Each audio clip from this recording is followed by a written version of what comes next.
evening, everyone. Good evening, and welcome back to another episode of Let's Talk Destiny with Jamie Green. I'm beyond thrilled and honored tonight to have a very special guest with me.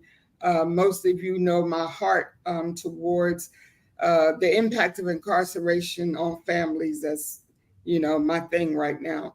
And so I'm just excited to have with me Ms. Shelia Frazier Bruno. She is the author of a book entitled Wife After Prison, and she also has a nonprofit by the same name.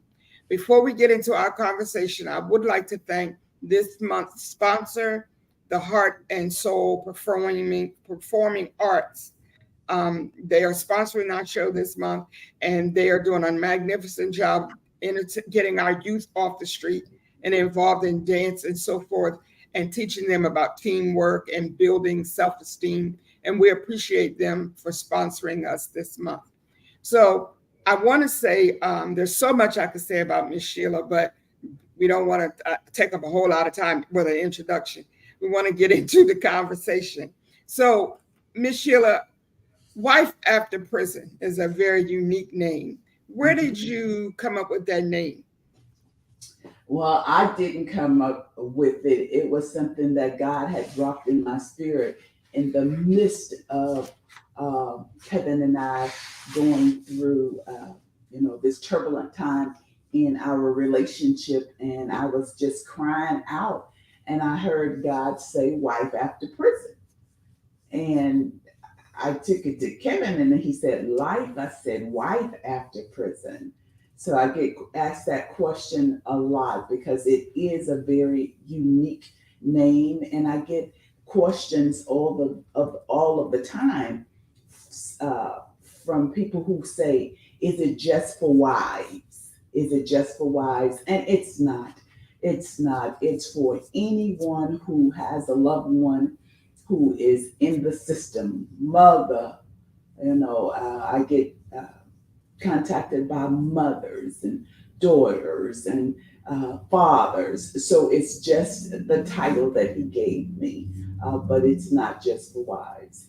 But I will say that the majority of the people are, those who are in intimate relationships, fiancés and wives and girlfriends. Yeah, but this conversation is for everybody. Everybody. Yeah, everybody. And the thing is, when we have a loved one who is incarcerated, um, while they're in there, they're being impacted and changed and molded and going through things that we have no idea. I talk to my son sometime and I'm like, when I hear stories and I hear things or watch TV or see a movie, and I'm like talking about some of the things that I've seen, and he said, Queen, that's sensationalized for television. He said, however, there are some things going on in here that I never would even tell you because as a mother, you would not be able to handle it. And it takes a strong person to deal with that every day.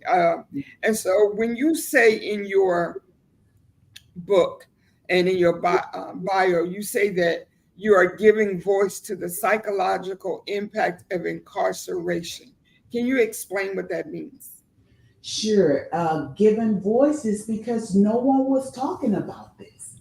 And I could not understand after, God had led me to Google, can a boy become a man in prison?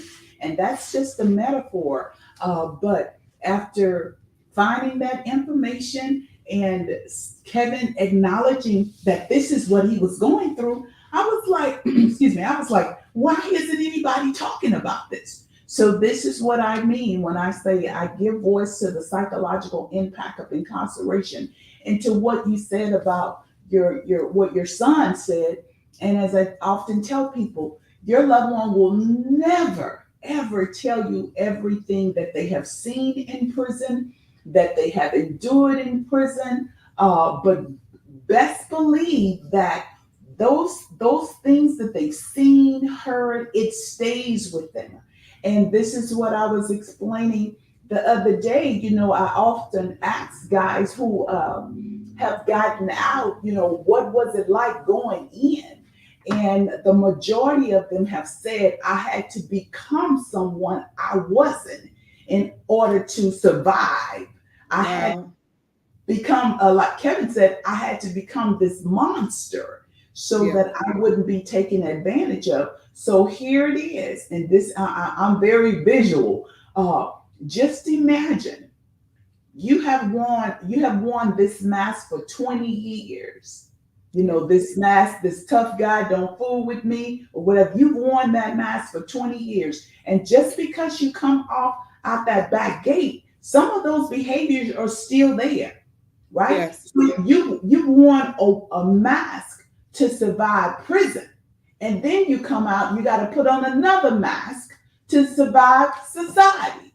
So you're Yes. double masked. So I look at it like this person can't breathe. You got Yeah. you got all these Yeah. masks on you and you can't breathe. So that's why it's so important for people to understand. And I was ignorant to that fact too, that I didn't, asking question Kevin when we first connected, having a list of questions to ask him every Yes. time he talked to me, but there was one question I did not ask. I did not ask, did prison affect you? I Yeah. didn't ask that question, right? And so he and I did a live Tuesday night. And I asked him, I said, I never asked you that question. I said, had I asked you that question, would you have been like everyone else that says, oh, I'm good. I'm Yeah. good, Yeah. right? And he said, I probably would have said, I'm good, because they really don't know the magnitude of the impact of prison until they come out.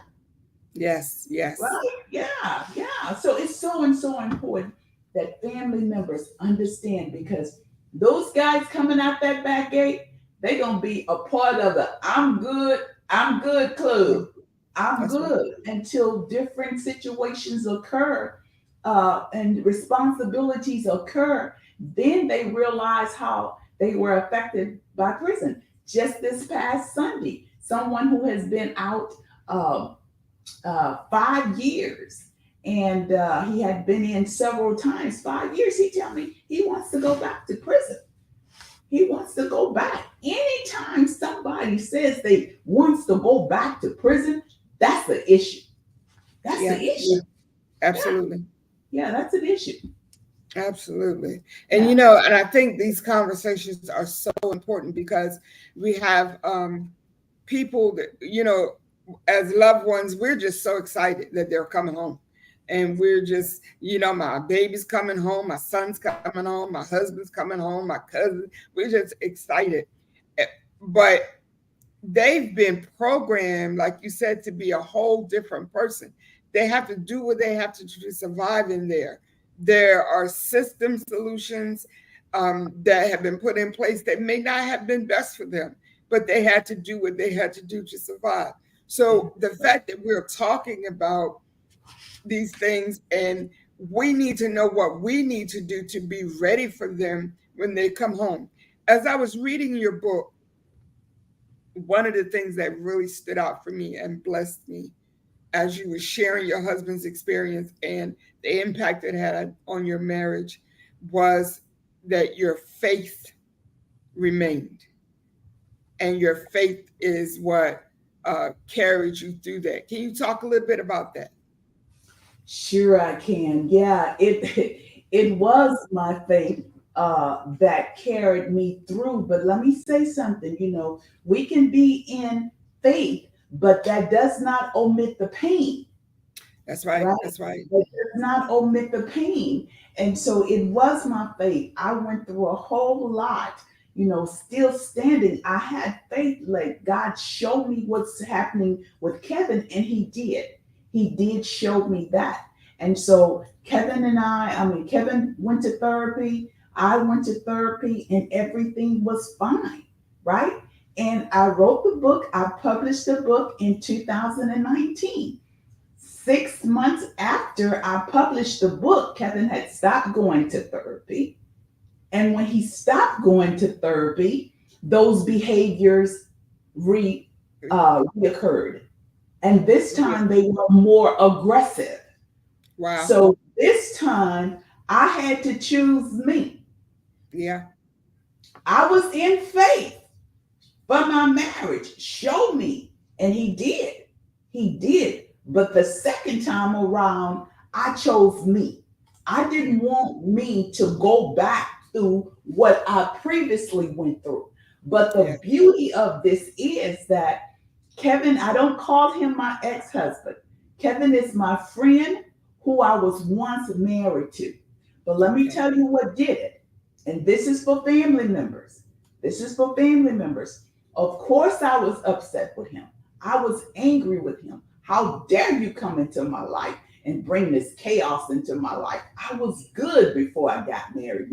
I was traveling and doing a whole lot That's of right. things.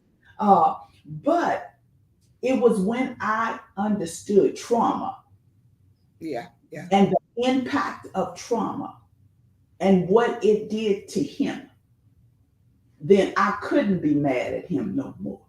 Yeah. It wasn't my call to say, well, that was 28 years ago. You need Yeah. to get over that. That ain't my call because we don't know the extent of how trauma affected them. So when I came to an understanding, and this is what family members need to do, we don't want to research nothing. We don't want to read nothing. We don't want to do nothing. But in order to understand, you're going to have to. That's right. Post incarceration syndrome is a monster, Yes, ma'am. right? And so many sit back and they think that they can fund these guys with their love. Yeah. You can't love him enough. That's You can't powerful. love him enough. That's powerful. That's Yeah, powerful. you can't. I love Kevin Bruno. You can't love him enough. That's powerful. I just noticed that I put the wrong name under my picture, but everybody knows that I'm not Sheila Bruno. But I was also thinking about, and I do have your book here, and I want everyone that has anybody, you have a loved one who's incarcerated, you need to get this book because I tell you, there are some things that I thought I knew, but I found out I really didn't know anything.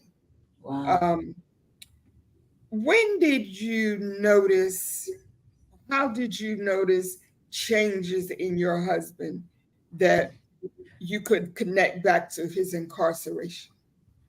Um, I remember the very first day, I said, "You're changing on me." And I said, "Have I changed?" And he said, "No."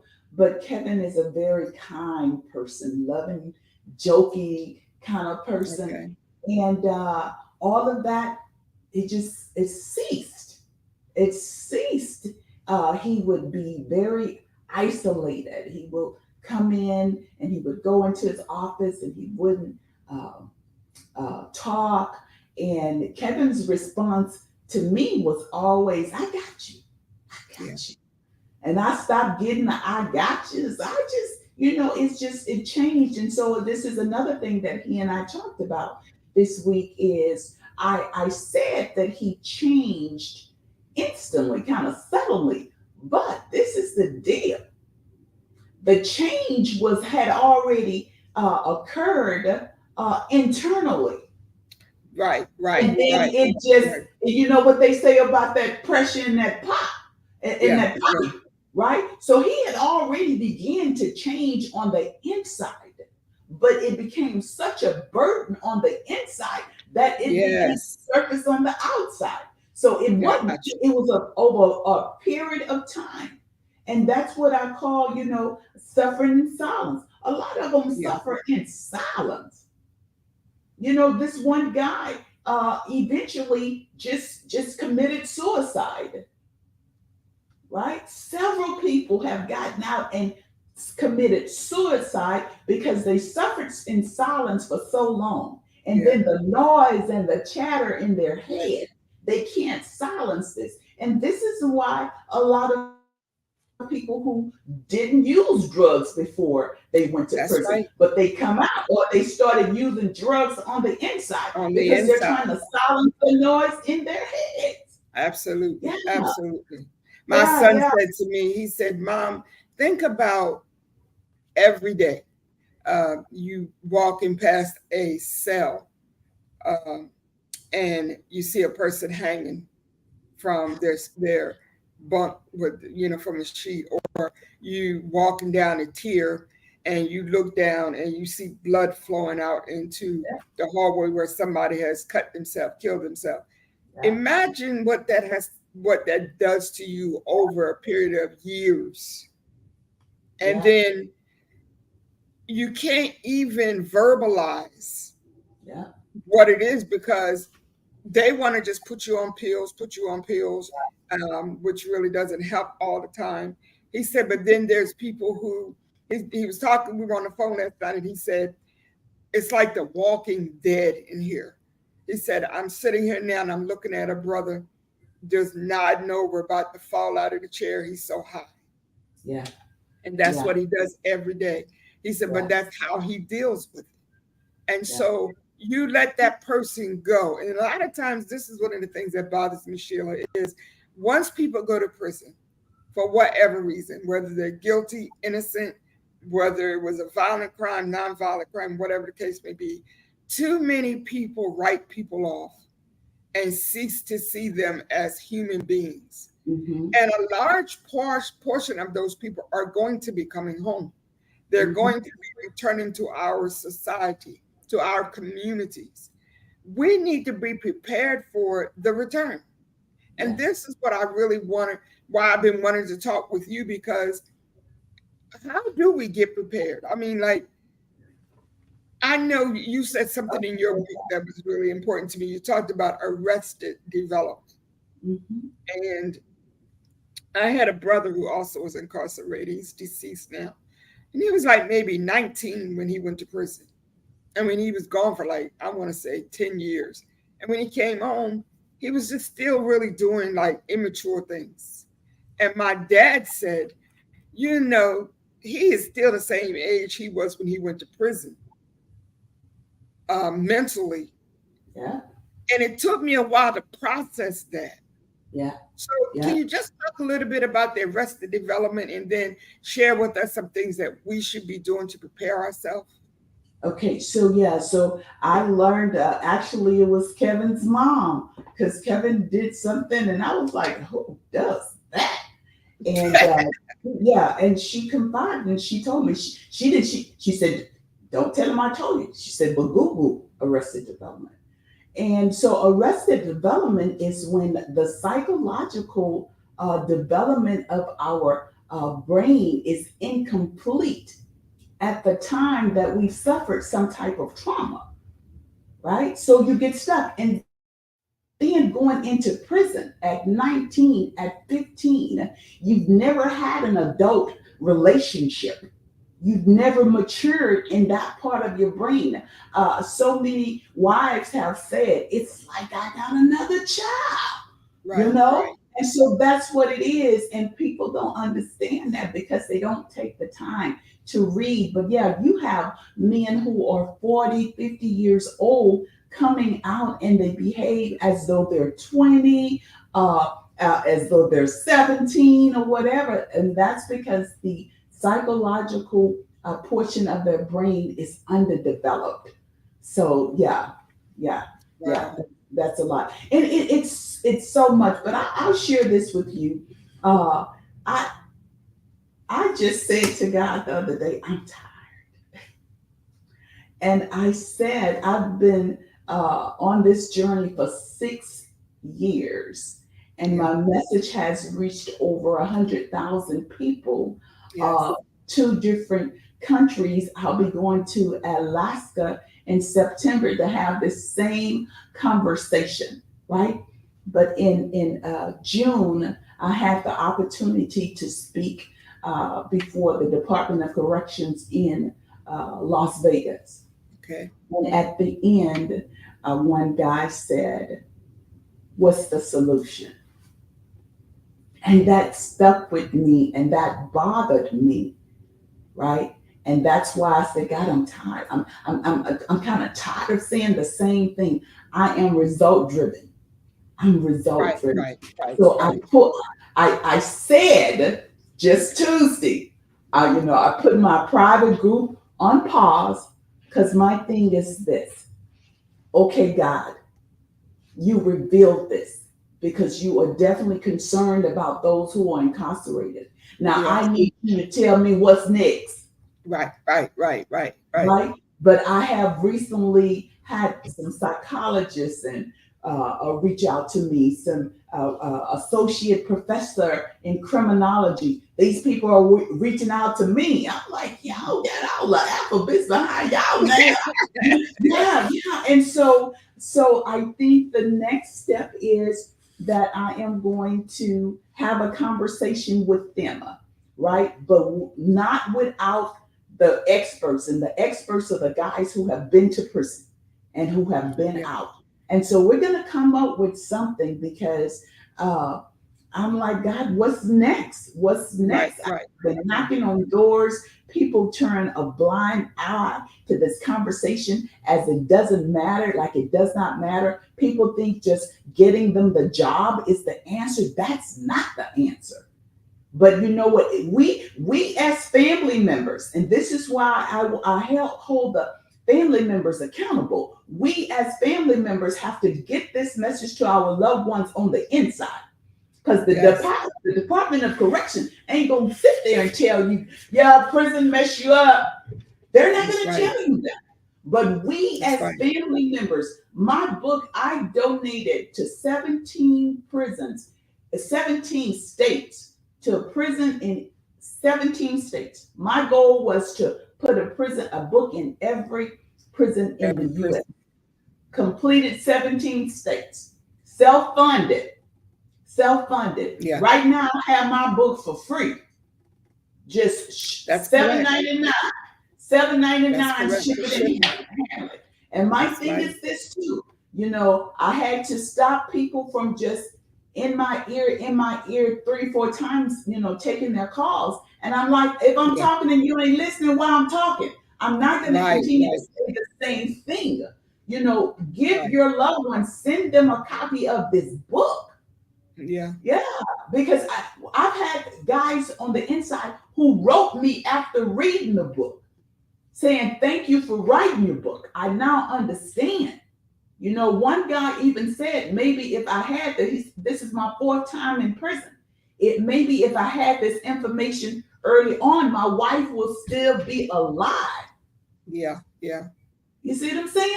So we as family members, we tend to want to sit back and think he's going to be the same person that's in the visitation room, the same person that's on the Right, right, telephone.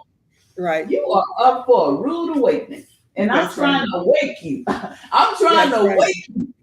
Yeah. Wake you up, wake you up. Yeah. My goodness. Trying to wake you up. Trying to wake you Right. up. Yeah. Yeah. That's powerful. And before we run out of time, I wanted to have you discuss also when we're talking about the impact of incarceration on individuals. And you mentioned in your book, we talked about in the solitary confinement, the inability to interact with other human beings. That's one of my things. And maybe you and I could talk about this, another time when you have more time. But I've been reaching out to some of my state officials, elected Mhm. officials, who are elected to do what you need them to do. But getting a response from them is a whole nother thing, Yeah. because I'm concerned about inmate advocacy, and I've tried, and it's hard to do it by yourself. Yeah. Uh, and I've tried to, I've written emails with lists of things that I think that should be addressed, and no response. But Yeah. um, the solitary confinement, the excessive lockdowns, it, like human beings are not meant to be locked into uh, concrete blocks the size of bathrooms in the first place. But then you put them in there with a person they don't know, so now they got even less space. And Yeah. then whatever reason, they're on lockdown in these prisons continually. Every time you turn around, there's a lockdown. Not just because the individual did anything, but because the whole prison is locked down. How can Mm-hmm. that affect you emotionally?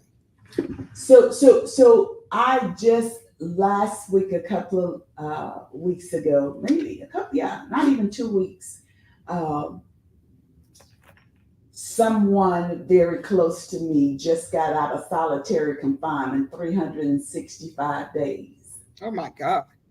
And when he called me, I just let him talk. And that's another thing. Just let them talk.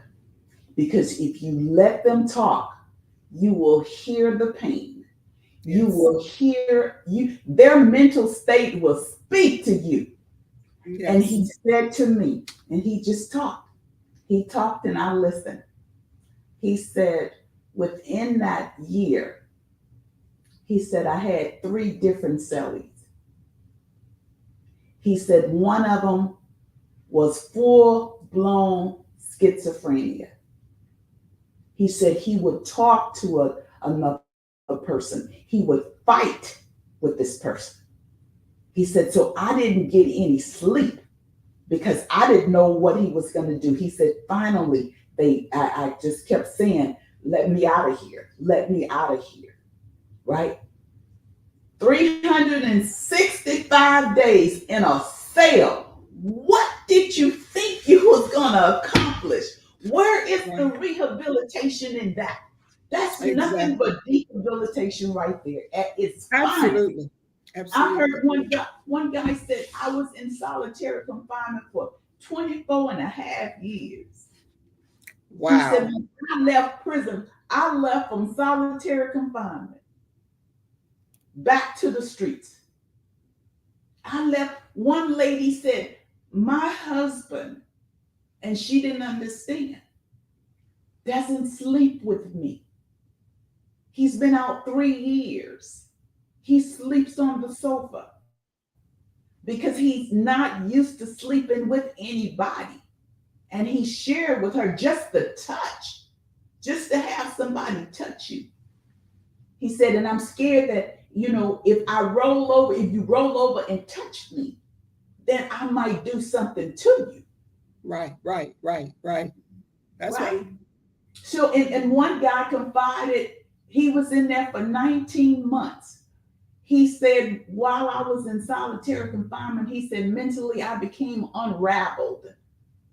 He said, so much so I could not quieten the noise in my head. He said, and when the guards would come, he said, they would terrorize me. He said, they will give me a book, but the pages were torn out. So I couldn't really read it. So when he got out, he got on dope. And Yeah. when one marijuana wouldn't quiet the noise, he went to cocaine. When cocaine and marijuana wouldn't quiet the noise, he went to heroin. So much so that for 6 days in the boarding house, they smelled something every time they walked past his room. 6 days till somebody finally got the manager to open the door and he had OD'd, Oh my trying to God. quieten the noise in his head. Wow. God, you know what you know what I said? I mean, I literally said, this is my last live. I said that as I was getting dressed. But every time I talk about it, Yeah. it's like Sheila. And then I had a message today.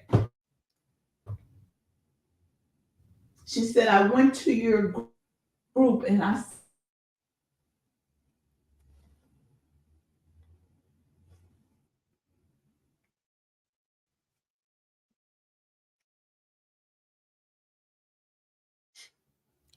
Something is happening with the Wi-Fi.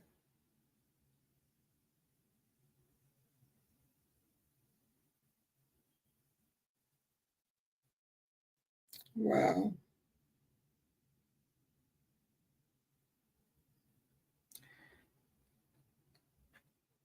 Okay, while we're waiting for this Wi-Fi situation to get fixed, I want those of you who are listening and those of you that will watch the replay to really understand. I mean, I know it's easy if you don't have a loved one that's in prison, you probably could care less what's happening to them. Many people have the attitude, well, they committed a crime, whatever happens to them, happens to them. But each one of those people is somebody, they have family and they have people that love them. And because of the work that we do, we just absolutely are not going to just ignore these people and pretend like we don't know that they exist. And I was listening as Miss Sheila was talking. Those of us who advocate for persons who are incarcerated or who have been incarcerated, it's a heavy work. It's not. It's not for the weak. It's not for people just trying to be seen and be heard and trying to be a superstar. There is a lot of soul work that has to be done to do this. And I feel Miss Sheila's heaviness and her pain with regard to, because you're not only carrying your burden for the people, you're carrying their burdens as well. Yeah. So I'm definitely going to be praying with you.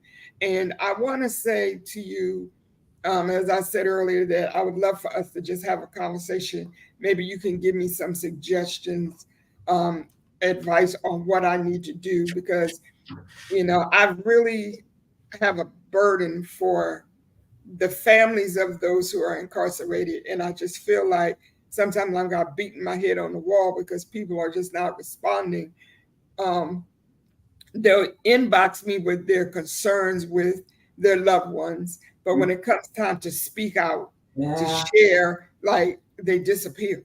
Yeah, yeah, and that's the same thing that I see as well. And I have been saying, I'm only one body, you know. And when I go and speak, I am sharing not only my story, but I'm sharing everybody else's story. And the thing about it is, family members would be so surprised because I have people who have returned from prison saying, I want to come on your platform and I want to talk. I want to talk about this, keep talking about this. Family members got to get out of their own way. They got to get Yeah, out of their own way. And like I told them, you can't keep bending my ear. right. You can't keep bending my ear. You have to be willing. This has not just happened to Sheila and to Jasmina, right?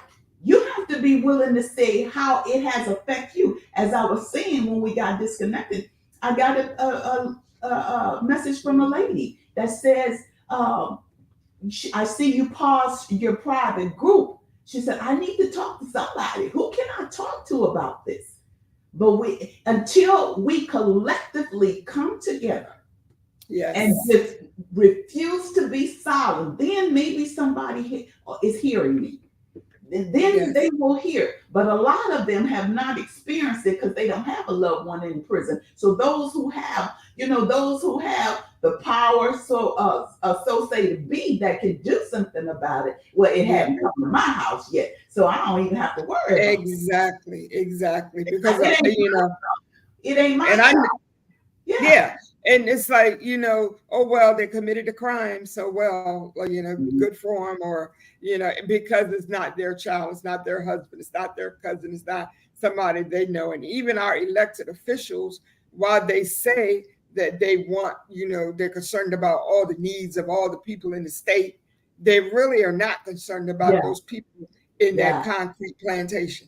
And Yeah. so I'm Yeah. presenting to you as a family member that this is some things that I think would make things easier. Even with regard to how you run in these prisons, you have less riots and fights and whatever if you would just listen, but they Yeah. don't respond. Yeah, and the thing about it also is, and it just gets me, a lot of times when they're sentenced to prison, they've been told, I'm sending you away because you're a threat to society. But you sent them out back in a worse condition than they were That's before they right. went in, right? Now they're And more let of me a tell threat. you something, another thing is, a lot of people in corrections, they really, and they don't even understand that the trauma that they see and deal with, it vicariously attaches itself to them. Right. I've Right. had parole officers, supervisors, just said, I didn't know this.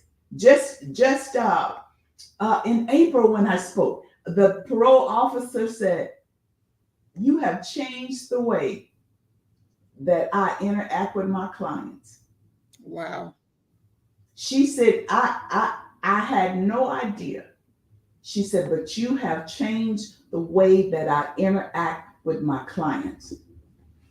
That's powerful. Yeah. That's powerful because they see them just as criminals, as heathens, uh, thugs, and the dredge of society. Because when you tell a 25-year-old young man, I'm giving you 50 years for basically what you're saying is, we don't want anything else to do with you. Your life is over. Yeah.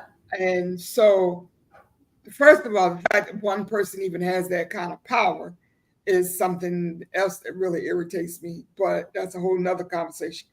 Um, but while they're there, like you said, they're not the only ones being impacted. The families are being impacted. The guards are being impacted. They have to deal with them every day. Um, it's just a lot, and it just Wow. hurts me to know that there are people in those situations who are being mistreated because they're still human beings and they still have Yeah. rights. Yeah. And it just really disturbs me. So Yeah. They I don't just do really, really wanted to talk to you tonight. I know we, running out of time, but I just thank you so much for sharing your it. heart with me. I can feel your heart, your spirit, your burden. I will definitely be praying for you um, Thank you. as you go to the next step, whatever that may be. But don't quit. Don't quit on us. We need you. You know what? I actually, I just need to, because someone asked me, said, you hear so much, you hear so much. What do you do for yourself? How do you take care of yourself mentally? And I know when it's time to step back. And it Yes. doesn't mean that I step out.